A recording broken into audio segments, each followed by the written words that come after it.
vous avez suivi le professeur revenir un peu sur les détracteurs de l'État, ce qu'on a appelé les critiques de l'État.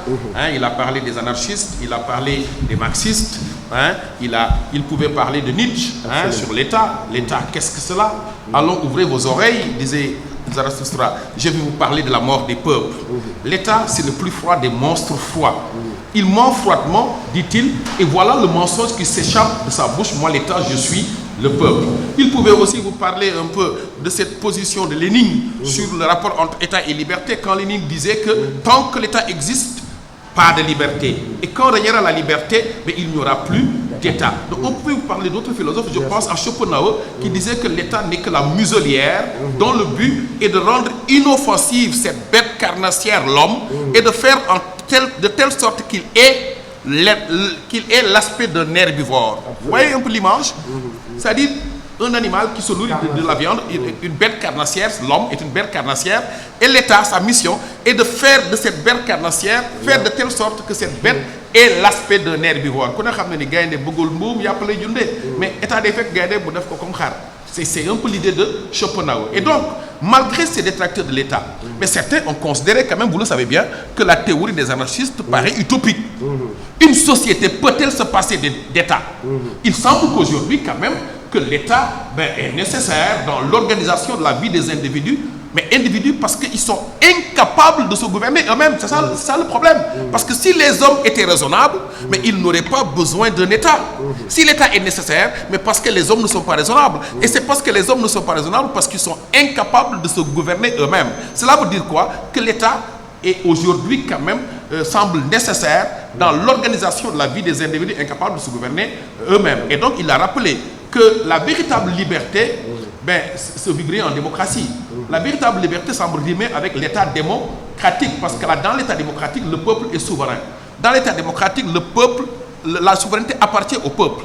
Dans l'état démocratique, les lois, en principe, doivent exprimer la volonté générale. Et donc, on peut vivre dans une société, obéir à des lois sans renoncer à sa liberté. Et donc, ça me fait penser à un sujet qui disait que la liberté réside non pas dans la solitude où l'homme obéit à ses désirs, mais dans la société où l'homme obéit à ses lois, aux lois.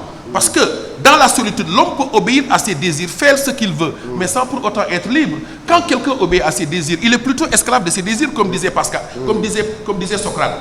Et donc, la vraie liberté réside dans la société où l'homme obéit à ses lois. Et comme il a dit, c'est vrai que nous devons obéir à l'État, nous devons obéir aux lois pour faire régner l'ordre, pour faire régner la sécurité. Nous devons obéir aux lois pour être libres, mais cette obéissance, a-t-il dit, ne doit pas être aveugle. Il est du devoir du citoyen de désobéir s'il juge que la loi n'incarne pas l'intérêt général. À chaque fois que l'intérêt général est sacrifié pour les intérêts particuliers, il est du devoir du citoyen de se lever et de lutter contre cette situation-là. Pour dire tout simplement qu'un citoyen, d'ailleurs, je crois que c'est Alain qui disait que les deux vertus d'un citoyen, c'est l'obéissance, mais aussi, quelque part, la désobéissance, c'est-à-dire savoir faire la révolte, savoir résister. Donc, obéissance et résistance, voilà les deux vertus du citoyen. Et donc, ça nous permet, très rapidement, professeur, si vous le permettez, d'entrer dans le domaine de l'esthétique. Parce que c'est le troisième domaine qui est un domaine essentiel du programme. Et vous aviez, à travers les sujets qu'on vous avait proposés, un texte de René Hue. J'aimerais le lire et tout à l'heure interpeller le professeur sur le texte, mais en rapport sur l'art de façon générale. Il disait que l'art dépend si étroitement de l'homme qu'il le reflète, qu'il l'exprime. Donc l'art dépend si étroitement de l'homme qui le reflète, qui l'exprime. Je rappelle aux candidats et aux candidates, on lit un texte avec un crayon à la main. C'est important pour souligner les mots-clés, les articulations, les connecteurs, pour comprendre le texte. Donc, je reprends, l'art dépend si étroitement de l'homme qu'il le reflète, qu'il l'exprime. C'est important le mot refléter. L'art exprime l'artiste, l'art reflète l'artiste. Il ajoute, il en est comme le prolongement jeté à l'extérieur. Autrement dit, l'art est un prolongement de l'homme. Mais quand on dit homme, encore faut-il s'entendre, il y a l'homme collectif et l'homme individuel. L'homme collectif ici renvoie à la société. L'homme individuel, c'est-à-dire l'individu. L'art, dit-il, est le miroir. Mais que fait un miroir? Il reflète. L'art est le miroir et souvent même le révélateur, c'est important le mot révélateur, de l'un comme de l'autre. Point. Tel un sismographe ultra sensible. Un sismographe est une machine qui mesure les mouvements pour calculer s'il y a séisme ou autre. Il dit tel un sismographe ultra sensible, il enregistre les désirs et les craintes, la façon de concevoir la vie et le monde, les émotions familières et la façon d'y vivre propre aux hommes d'une même foi, d'une même race, d'une même époque, d'un même groupe social, d'une même culture. En même temps, l'art est un des rares moyens dont dispose un individu pour rendre perceptible aux autres ce qui le différencie d'eux. Le monde de rêve, de tourments ou d'obsession dont il est le seul à porter le poids. De chacun, alors, il exprime ce qu'on croyait inexprimable, son secret. Tout à l'heure, le professeur, en parlant de culture qui définit l'homme, il a parlé du travail, ses manifestations de la culture, mais il a parlé de l'art. C'est-à-dire que, regardez, le sujet qu'il traitait sur culture, il a parlé de l'art. Parce que l'art est une activité spécifiquement humaine. C'est André Lalande qui définit l'art, professeur, comme toute production de la beauté par les œuvres d'un être conscient. Et donc, il y a beaucoup de problématiques, professeur, sur la question de l'art, sur lesquelles on aimerait que tu reviennes, que nous reviennons, c'est-à-dire déjà sur le problème de la création artistique, sur les rapports entre art et réalité, art et vérité, mais surtout sur le problème des fonctions de l'art. Professeur, vous avez la parole. Je vous remercie, chers collègues. On va donc s'appuyer sur le texte qui va nous servir de prétexte pour parler de la question de l'art de manière générale. Le texte, il montre d'abord que l'art est spécifiquement humain. Pourquoi? Parce qu'il dit l'art dépend si étroitement de l'homme qu'il le reflète, qu'il l'exprime. En disant ça, il est en train de montrer deux choses. Non seulement que l'art est spécifiquement humain, mais que également l'art est une sorte de miroir qui permet à l'homme de se refléter, une sorte de langage par lequel l'homme extériorise, l'homme exprime ce qui relève de son monde intérieur. J'ai envie de dire que par l'art, l'homme sort, mais le monde qu'il porte dans sa tête, le monde qu'il porte dans son cœur. Et le monde qu'il porte dans sa tête ou dans son cœur, c'est le monde de ses souhaits, le monde de ses rêves, le monde de ses fantasmes, bref, de manière générale, le monde de ses émotions. C'est pourquoi il dit, l'art dépend si étroitement de l'homme qu'il le reflète, mais en même temps qu'il l'exprime. Ça veut dire quoi? Il ne peut pas y avoir de décalage entre l'artiste et son œuvre lui-même. Ça veut dire que l'œuvre, c'est comme si elle était le prolongement de l'homme artiste lui-même. Ça veut dire que l'œuvre est une sorte d'enfant dont accouche l'homme lui-même. Mais il montre très clairement, également, quand il parle de sismographe, là, c'est l'art dans ses rapports avec l'individu, mais également l'art dans son rapport avec la société. Il est en train de montrer que l'art peut doublement être un moyen par lequel, moi, individu artiste, j'exprime, j'extériorise pensées et sentiments, mais il est également un moyen par lequel on exprime et manifeste les préoccupations, les contradictions qui sont propres à une société ou bien qui sont propres également à une époque. Et il est en train donc ici d'insister sur une dimension fondamentale de l'art, mais c'est la question de ses rapports avec la réalité.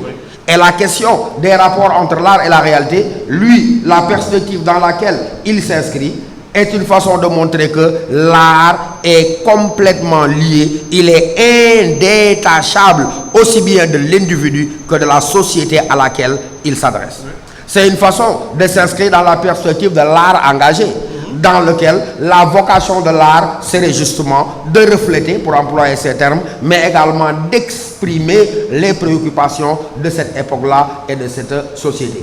Vous l'avez déjà en principe dans vos courants littéraires, dans lesquels il y a des courants, j'ai à côté de moi un brillant littéraire, où semble-t-il, moi c'est des vieilles lectures d'il y a 40 ans, où on nous enseignait qu'il y a des courants littéraires dans lesquels le but de l'art n'est rien d'autre que d'exprimer, que de refléter le plus fidèlement possible les problèmes et les difficultés de son milieu. Autant que je me souvienne, je parle sous son contrôle, nous sommes dans le naturalisme ou dans le réalisme. Je me souviens vaguement de Stendhal, roman comme miroir que l'on promènerait le long d'un chemin. Et un miroir par nature, il ne crée pas, il n'invente pas, il ne fait justement que refléter.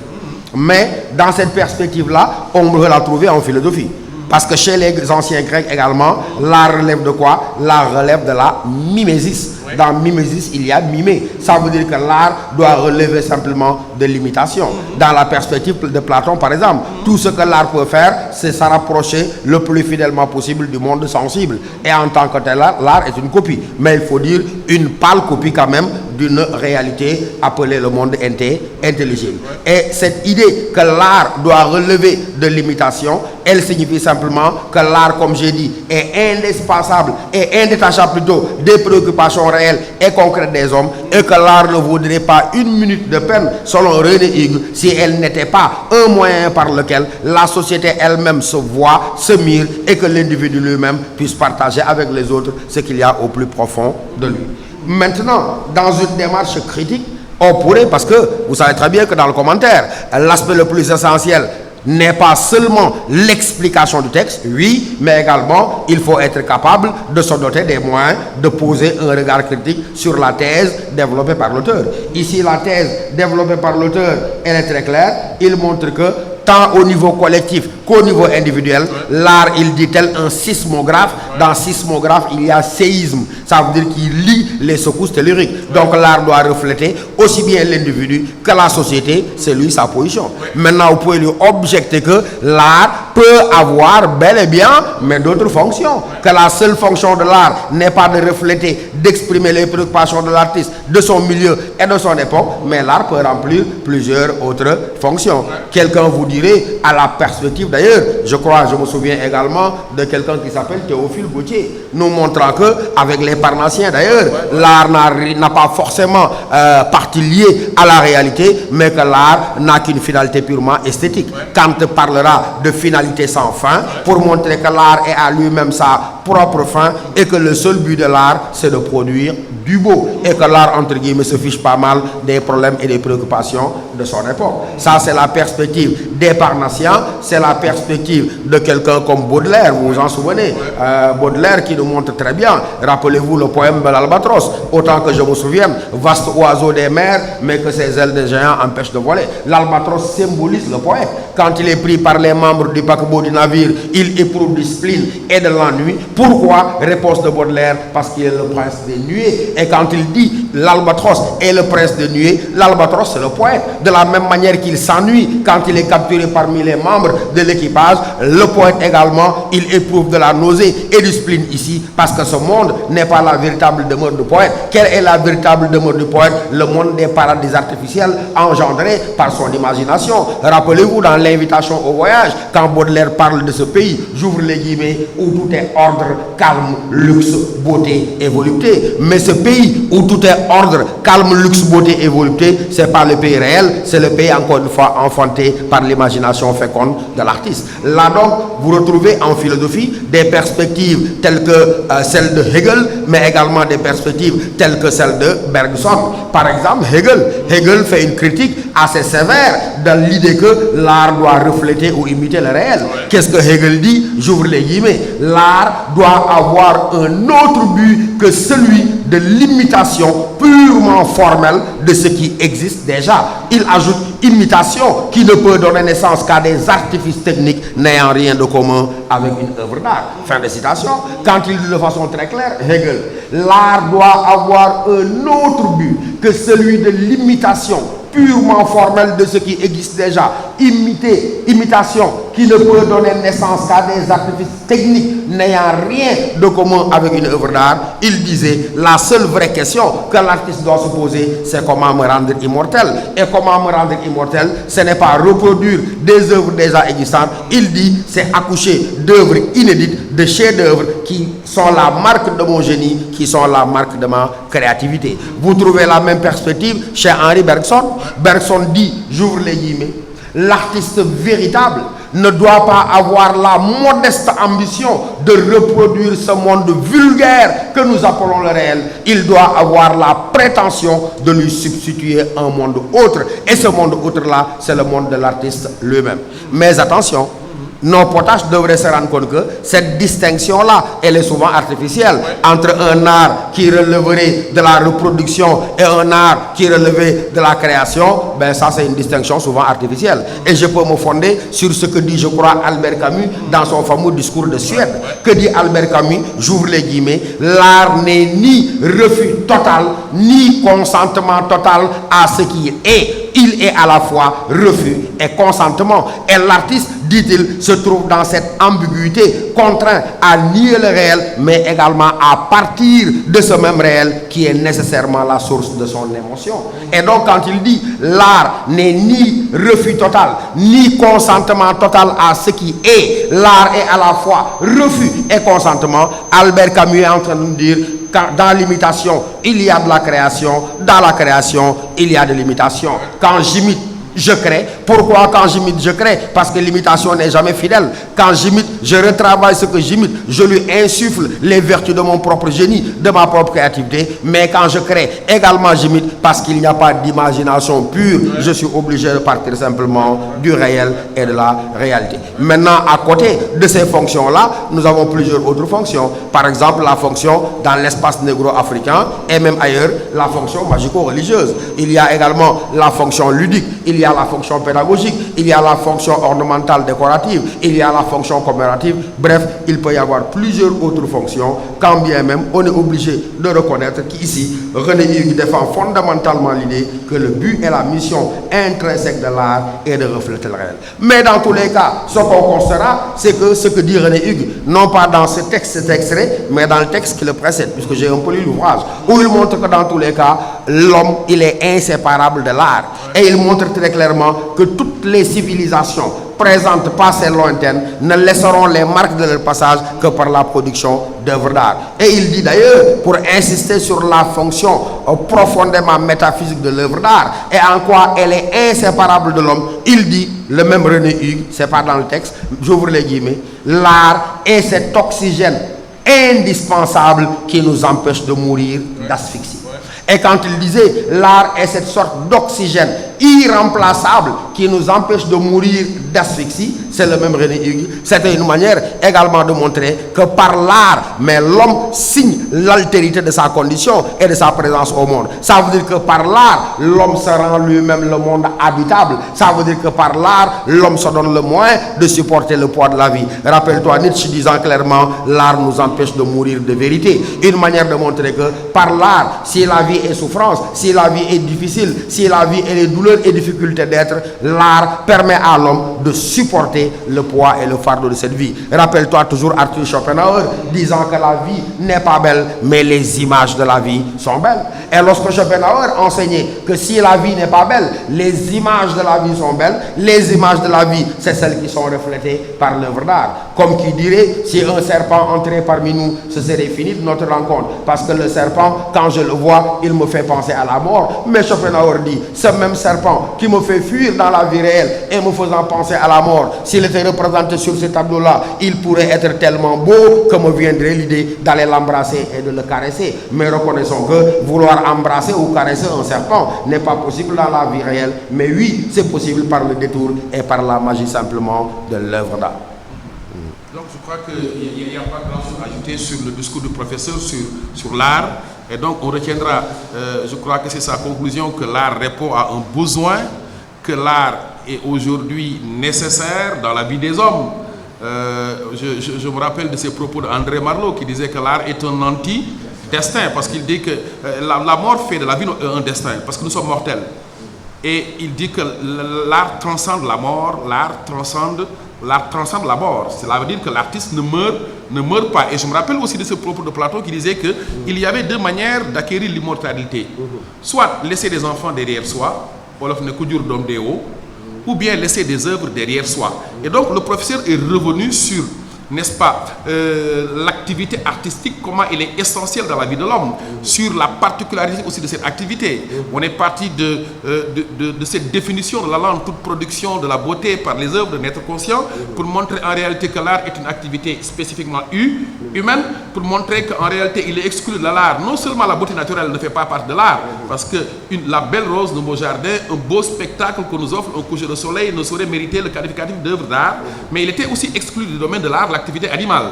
Une toile d'araignée, aussi belle qu'elle puisse être, ne puisse relever de l'œuvre d'art. Donc l'art est une activité humaine. Là aussi, il a précisé la définition de Lalande qui dit que l'art c'est toute production de la beauté, ne coïncide qu'avec l'art classique, parce qu'aujourd'hui, il y a des formes d'art qui récusent la recherche du beau. Aujourd'hui, la représentation artistique peut prendre comme objet la laideur. C'est important de voir que aujourd'hui, l'artiste peut, à travers la laideur, peut, à travers l'horreur, peut, à travers le risible, de s'exprimer à travers son œuvre. Il est aussi revenu sur les rapports entre art et réalité. Il a rappelé un peu la position de ces anciens Grecs, l'art qui devait être mimésis, l'art comme imitation pendant longtemps. L'art n'a été qu'une simple imitation de la nature. Il a parlé du réalisme, il a parlé du naturalisme. Il pouvait vous parler, d'ailleurs, il vous a parlé de Hegel, il pouvait vous parler de ce peintre Zeuxis, qui avait peint des raisins qui avaient une apparence tellement naturelle que les pigeons s'y trompaient et venaient picorer le tableau. Mais on a vu avec Hegel que cet art comme imitation ne peut aboutir qu'à une impasse. Parce que pour Hegel, la nature est inimitable. Il vous a rappelé un peu cette citation de Hegel. Mais Hegel lui-même compare l'artiste imitateur à ce ver de terre qui fait des efforts pour égaler un éléphant. On pouvait vous rappeler aussi la critique de Platon, critiquant l'art comme imitation en disant que les artistes sont des illusionnistes qui nous poussent, qui nous détournent de la réalité. Parce que comme il l'a dit, la réalité c'est dans le monde intelligible. Et que l'art est une copie, une manière de dire que l'art nous éloigne de la réalité.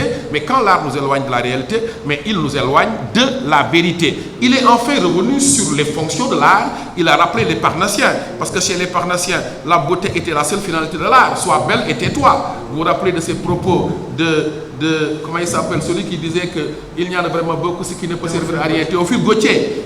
Tout ce qui est utile, vous savez tous, la réplique de Victor Hugo qui lui dit que l'art pour l'art peut être beau, mais l'art pour le progrès est plus beau encore, pour dire que l'art peut avoir d'autres fonctions. Il a rappelé aussi, je crois, les fonctions de ce qu'on appelle l'art nègre, l'art africain. Senghor disait que l'art africain est un art fonctionnel. Je ne reviens pas sur les différentes fonctions que vous connaissez. Tout cela pour dire que l'essentiel, c'est quand vous avez un sujet sur l'art, sur la vie sociale, sur la réflexion philosophique, de bien identifier le problème qui se cache derrière. J'ai l'habitude de dire aux élèves qu'en philosophie, on ne répond pas simplement à une question, mais on résout un problème. Et ce problème se cache derrière le sujet. Et donc, j'ai l'habitude de dire que la principale difficulté réside dans l'identification du problème posé. Et il n'y a pas de grande différence du point de vue, en tout cas de l'esprit, entre commentaire et dissertation. Parce que dans les deux cas, il va falloir identifier un problème posé. Si dans une dissertation, il y a un problème posé, mais dans ce texte, il y a un problème posé. Ce qui fait que dans l'introduction au commentaire, quand tu donnes le thème, par exemple, le problème, la thèse, le mouvement, mais le problème, il faut le poser. Parce qu'un texte répond à un problème philosophique. Et que donc, le fait qu'il y ait commenter, si tu dois commenter, tu dois connaître le problème qui est posé à travers le texte et le prendre en charge. Si vous avez identifié le problème, vous connaissez la thèse de l'auteur, comme dans ce texte-là, comme il a montré, que l'art reflète la réalité, que l'art reflète la société, que l'art reflète l'individu, mais dans la phase de discussion, comme il a eu à le dire, s'interroger, en tout cas, porter un regard critique sur la thèse de l'auteur. Lui, il a montré que le candidat ou la candidate pouvait montrer que l'art pouvait avoir d'autres fonctions, mais quelqu'un d'autre pourrait montrer les limites de la thèse, se demander, mais est-ce que l'art peut refléter totalement, est-ce que l'art peut refléter fidèlement la réalité? C'est une manière d'apporter une limite à la thèse de l'auteur. Donc voilà un tout petit peu, chers candidates et chers candidats, quelques consignes, conseils, principes méthodologiques qu'on aimerait partager avec vous. Donc je vous laisse la parole au professeur afin de faire cette conclusion finale. Voilà, terminer justement avec les conseils généraux, comme il a dit. Maintenant, il y a ce que vous devez faire avant et ce que vous devez faire après. Donc, j'ai l'habitude de dire très clairement que il ne faudrait pas choisir avant le jour du bac, avant mercredi. Parce que très souvent, vous choisissez avant le jour du bac. Ça veut dire quoi? Vous en entendez certains dire, quoi qu'il advienne, moi je vais disserter, je ne comprends rien au commentaire de texte. Ou à l'inverse, quoi qu'il advienne, je vais commenter, je ne comprends rien à la dissertation. Si vous le faites, vous avez choisi avant le jour de l'examen et il ne faudrait jamais le faire. Ça veut dire quoi? C'est vrai qu'on peut être plus à l'aise dans tel exercice ou dans tel autre, mais dans tous les cas, préparez-vous aux deux. C'est-à-dire, revoyez la technique du commentaire, revoyez et exercez-vous également au niveau de la dissertation. Il l'a déjà dit, le choix du sujet est capital. Ne vous fiez pas à l'impression première que vous avez du sujet. Et nous disons et répétons qu'il ne faudrait jamais partir du cahier de cours vers le sujet, mais toujours l'inverse du sujet, de sa lecture, de sa compréhension et aller chercher dans le cahier les moyens de l'argumenter. En comprenant, comme il vous dit, que c'est des sujets généralement de synthèse, ce qui signifie qu'il est rare, presque miraculeux, que le sujet, je ne m'appuie que sur une et unique leçon pour la traiter. C'est à un exercice de réflexion et donc d'argumentation. Le sujet qui vous dira, le rationnel est-il le critère de la vérité? Vous savez bien qu'il n'y a pas une leçon qui s'appelle le rationnel. Mais c'est à vous de réfléchir. Quand on vous dit le rationnel est-il le critère de la vérité, je me rappelle qu'on m'a dit que philosophie et sciences sont des disciplines rationnelles, là où la vérité, elle émane de la raison, mais dans le mythe, mais dans la magie, dans la religion, on en appelle plus à la croyance. Et vous voyez qu'on a mobilisé 3, 4 et même 5 leçons pour répondre au sujet, le rationnel est-il le critère de la vérité? Donc quelqu'un qui est là et qui dit l'amour, est-ce que c'est nature et culture, est-ce que c'est liberté, il perd son temps. Il doit faire l'effort de comprendre que le sujet a une valeur autonome et en tant que tel se donner les moyens de trouver les arguments partout, de qu'est-ce que la philosophie jusqu'à l'esthétique. L'autre élément important, c'est au niveau de la préparation psychologique. L'examen c'est mercredi. Ne changez ni vos habitudes alimentaires, ni vos habitudes de sommeil. Si vous avez l'habitude de dormir à minuit, allez dormir à minuit. Si vous avez l'habitude d'y aller un peu plus tôt, 21h, 22h, faites-le. Parce que si vous changez, si vous avez l'habitude de vous coucher tard et que vous vous couchez tôt, le corps c'est comme une sorte d'horloge bien réglée, il ne dormira qu'à l'heure habituelle. Conséquence, vous allez vous tourner dans tous les sens et quand vous réveillez, vous êtes lourd et engourdi. Gardez vos habitudes de sommeil. Mais gardez également vos habitudes alimentaires. Si comme moi, vous ne pouvez rien avaler de bon matin, entre 6h et 37h, ne vous dites pas en bon peul ou en bon diola, c'est le jour de l'examen, on sort de la tabaski, on va se gaver parce qu'il faudra trouver des forces. Non, vous allez agresser votre corps, il n'y est pas habitué. Au lieu de travailler, vous vous mettrez à bailler, vous serez engourdi un peu partout. Donc gardez vos habitudes de sommeil, gardez vos habitudes alimentaires et le jour de l'examen, soyez angoissés mais n'ayez pas peur.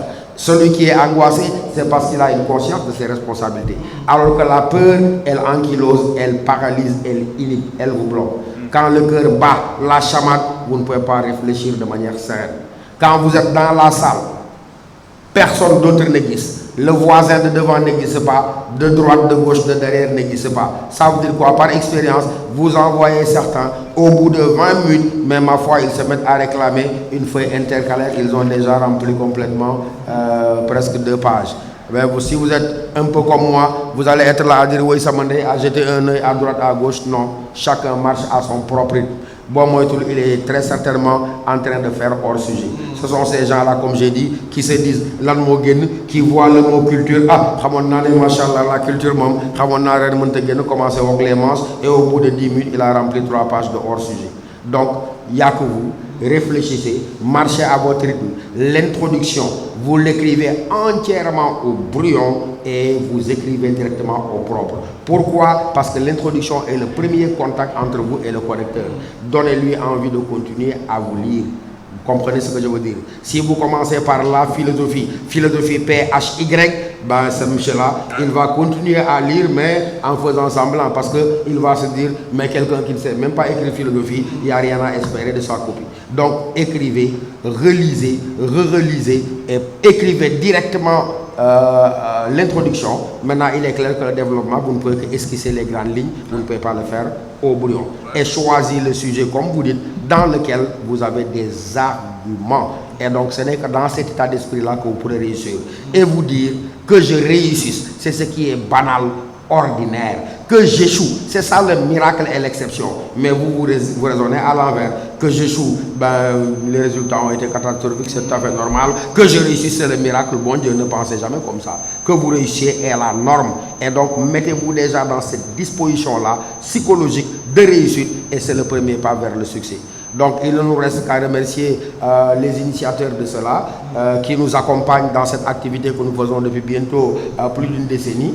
En l'occurrence, le ministre des Affaires étrangères et des Sénégalais de l'extérieur, M. Amadouba, et toute la jeunesse qui l'accompagne, mais également mention spéciale à Emedia Invest, ITV, mais qui s'est chargé de prendre en charge la diffusion de tout ce que nous venons de faire. Et donc, à mon niveau, je ne peux que vous souhaiter, avec mon ami et collègue qui m'accompagne depuis le début de cette aventure, M. Badara Ndiaye, et vous dire merci et prier pour un plein succès à vous. Maintenant, je ne sais pas s'il y en a de votre côté, vous voulez dire un mot avant qu'on ne passe le dernier mot à Pape Alioune Sarr.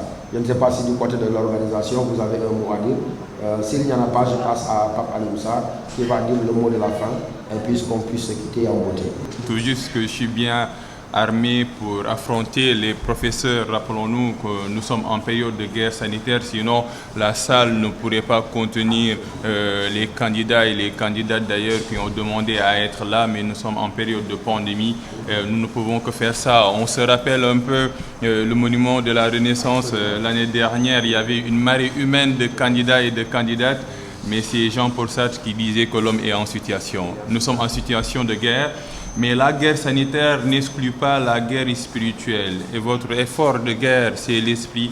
Et les candidats et les candidates qui nous suivent de partout au Sénégal, mais également dans le monde, vous remercie parce que vous étiez là quand c'était plus dur lors des périodes de confinement avec e-école, le professeur Badara Ndiaye et le professeur Songué Diouf. C'était sur ITV. Nous remercions également la jeunesse républicaine, mais également le ministre des Affaires étrangères, M. Amadouba, vous l'aviez dit, et vous avez contacté pour aider ces candidats et ces candidates qui font leur examen dans une situation très difficile d'ailleurs. Il y a une pression, mais la pression doit être positive parce que c'est juste un examen. On vous examine, on ne vous examinera jamais sur ce que vous n'avez pas vu en classe. Et aujourd'hui, vous êtes armés en même temps que ceux qui regardent en direct via streaming et ceux qui regarderont cette synthèse de philosophie sur ITV, le groupe Emedia Invest également qui participe à cet effort de guerre spirituelle. Bonne chance, bonne chasse, chers candidats et chères candidates. Merci, c'était la synthèse de philosophie en partenariat avec la jeunesse républicaine, mais également le ministre des Affaires étrangères, Amadouba, mais également merci à ces professeurs dignes, ces professeurs qui participent toujours à l'effort de guerre spirituelle, en l'occurrence le professeur Songué Diouf, mais également le professeur Badara Ndiaye. Merci à toutes et à tous.